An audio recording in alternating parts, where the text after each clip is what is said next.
It was a chilly Wednesday evening in the outskirts of Mexico, where an old textile factory stood, abandoned by time, but not by the past. This wasn't just any factory. It had a name carved into the memories of the locals, Armanex Textile Mills. But more than its name, people whispered about its curse. Almost 49 years ago, a horrifying fire erupted in the factory during working hours. A poor family, husband, wife, and 2 children, were trapped inside. Screams were heard, but no help came. Their bodies were never found, only ashes and a charred doll. Locals believed their souls still roamed the premises, angry, broken, and seeking justice. The founder of the factory, Mr. Delgado, never paid a single peso to the family's relatives. No funeral, no statement, nothing. And since that day, strange things kept happening. Fast forward to present day. The factory had been renovated and reopened by a private company, despite the place's haunted reputation. On one Wednesday evening, all workers left early due to an upcoming public holiday. Only one man remained inside, the factory manager, Mike Dawson.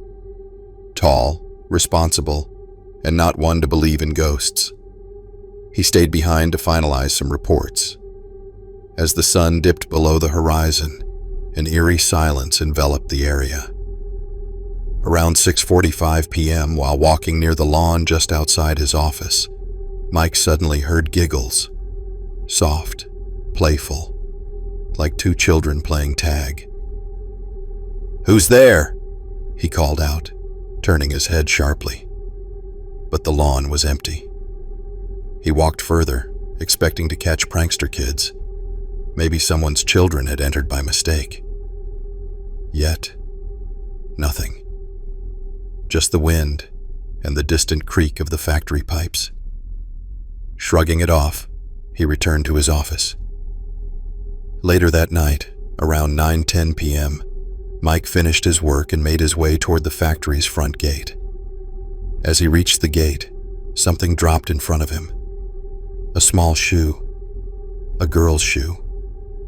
He looked up and froze. On the 3rd floor's balcony, he saw a small figure. A girl, sitting motionless with her face hidden behind long, wet hair.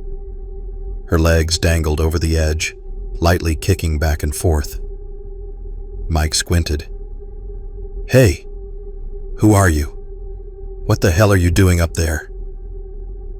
No response. Thinking it was a village child who had wandered in, he shouted again, "Get down! This is private property!" Still, she didn't move. Annoyed, Mike stormed back inside the factory and climbed toward the 3rd floor. As he stepped onto the 3rd floor, the air turned cold. The hallway lights flickered. The silence was heavier than before. Then he saw them. 5 figures, standing silently by the corridor window, looking straight at him. Their faces were unnatural, burnt, twisted, as if melted. Their mouths moved, but no sound came out. Just air. Mike stood frozen, heart pounding. One of them, a woman with half her face missing, raised her arm slowly, pointing straight at him. Suddenly, Mike screamed and turned to run, but a loud whisper echoed through the floor. "You ignored them, just like he did." Mike's legs trembled. He rushed toward the stairs, but just before he could reach them, something hit him hard on the back of the head. Darkness. The next morning, around 8:00 a.m., the workers arrived. As they approached the gate, one of them screamed. Hanging upside down from the gate's arch was Mike, his body twisted unnaturally, eyes wide open, dried blood trailing from his mouth, and something scribbled on the wall behind him in ash. They were never heard. Now he was.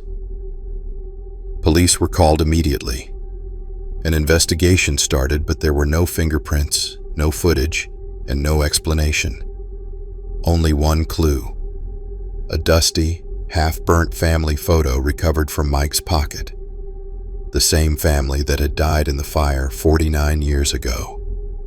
After the horrific incident, government officials sealed the factory permanently. No one was allowed to enter. Equipment, machines, furniture, all left behind, untouched. Locals say that even today, you can hear children laughing from inside the locked gate, sometimes crying, and sometimes screaming. 25 years have passed, but no one has dared to step inside, and those who tried never came back out. They say some places don't forget injustice. They say some souls never rest until the truth is known.